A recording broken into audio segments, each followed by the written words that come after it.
Hey everyone, and welcome to Hitimu Academy. Today we're diving into the fascinating world of comparative constitutionalism. Comparing constitutions isn't as simple as stacking them up and playing spot the difference. How do different countries define fundamental rights? Why do some constitutions read like a laundry list, while others are short and sweet? We'll explore the complexities and hurdles faced when comparing constitutional principles across different jurisdictions. Get ready to grapple with issues of culture, history, religion, and everything in between. Every country has its own unique story. Centuries of tradition, religious beliefs, wars, and revolutions shape a nation's soul and its constitution. Constitutions are reflections of a nation's identity, not just legal documents. Imposing one nation's story onto another is like trying to fit a square peg into a round hole. What does freedom of expression mean? In the US, it might mean the right to speak freely, even if controversial. In a society prioritizing harmony and respect for authority, that same freedom might be seen as irresponsible. Values like individual liberty or social responsibility aren't universal, they're shaped by history and culture. Comparing constitutional principles across diverse societies is like comparing apples and oranges.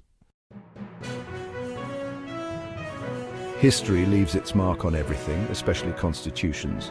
A nation with a colonial past might prioritize self-determination and equality. South Africa's post-apartheid constitution emphasizes social and economic rights, a response to past injustices. This contrasts with the US Constitution, drafted when slavery was still a reality. Constitutions reflect the struggles and priorities of their times. Imagine explaining a filibuster to someone familiar only with a parliamentary system, or describing the Queen of England's role to someone in a presidential republic. The way power is structured varies drastically across the globe. Just like you can't run Windows on a Mac, you can't expect one model of governance to fit another seamlessly.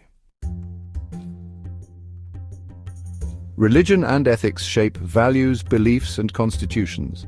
Some countries enshrine religious law in their constitutions, while others separate church and state. Introducing secular laws in a society where religious leaders hold authority is complex. Protecting religious freedom in a country with a history of persecution is a delicate balance.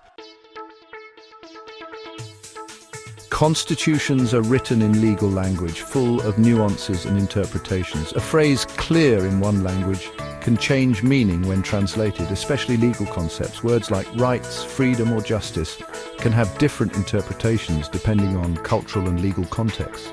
It's like trying to understand a Shakespearean sonnet after a crash course in Old English. Copy-pasting constitutions is like trying to grow a cactus in a rainforest. It might look good on paper, but it won't thrive in that environment.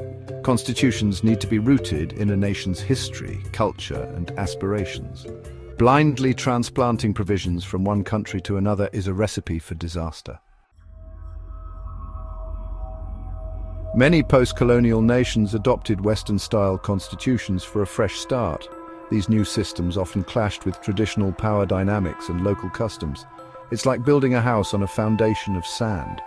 Without a solid base, it's only a matter of time before cracks appear. Imagine a legal system with formal courts and traditional councils of elders.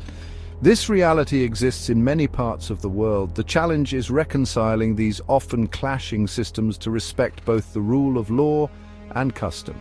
It's essential for building a just and equitable society. Nations often turn to international donors for support, including help with drafting new constitutions. This assistance can come with strings attached. Donors may push for provisions that align with their interests, not necessarily the best fit for the country. Power dynamics and external influences play a significant role in constitutional law. Can we ever really compare constitutions? It depends. Comparative constitutionalism isn't about finding easy answers or declaring one system superior. It's about engaging in thoughtful, respectful dialogue. Every constitution is a product of its unique historical, cultural, and social context. Thank you for watching. Don't forget to like, share, and subscribe for more insightful content.